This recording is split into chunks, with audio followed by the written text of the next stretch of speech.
fonctions tutorales, il y a bien sûr l'accueil, mais dans l'accueil peut être exploité avec le stagiaire les activités d'un DGEPS. Donc se référer par exemple à la fiche descriptive du métier. Au niveau des compétences, c'est avoir la compréhension des objectifs de la formation et du niveau demandé, pas se tromper. Faire le lien entre la formation et l'évolution du projet. Donc c'est vrai que c'est entre donc la théorie et la pratique. Par rapport à notre expérience, on va donner des billes supplémentaires qui vont peut-être un peu se décaler par rapport à ce qu'il est appris en théorie, mais qui vont être plus pragmatiques. C'est la médiation avec l'organisme de formation. Comment va se faire justement les allers-retours entre le centre de formation et le tuteur. Le tuteur est un facilitateur de relations qui vont se faire dans la structure et en même temps un guide.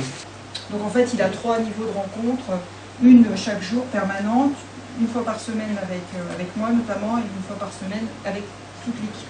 Faciliter la rencontre avec des partenaires externes, faciliter la mise en place d'une équipe que le stagiaire va devoir coordonner. Ce qui me semble important, c'est de bien évaluer en fait le temps que prend l'accueil d'un stagiaire, pas dire on prend un stagiaire comme ça va nous aider dans le...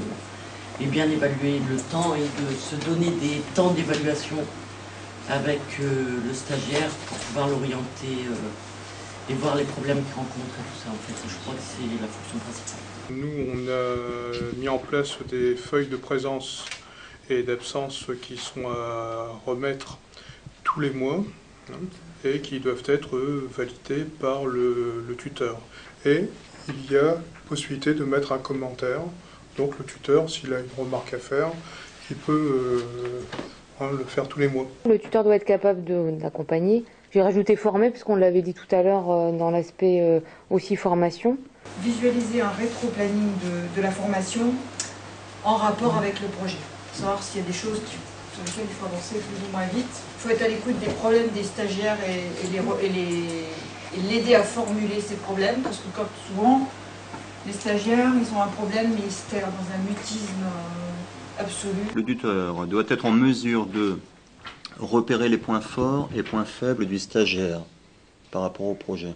Alors j'avais mis tuteur, personne disponible, patiente, à l'écoute, bienveillante mais exigeante, même si c'est dur.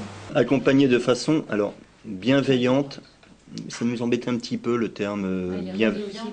Nous on aurait mis plutôt l'accompagner de façon constructive. Ça fait gentil, bienveillant. Un terme que j'utilise régulièrement et que je rappelle donc aux organismes, aux membres du jury, en leur demandant d'avoir toujours une posture bienveillante vis-à-vis du candidat. Mais en fait, c'est une posture bienveillante. Voilà, c'est pas accompagner de façon bienveillante, c'est une posture. Donc ça veut dire une posture positive. Oui, c'est ça.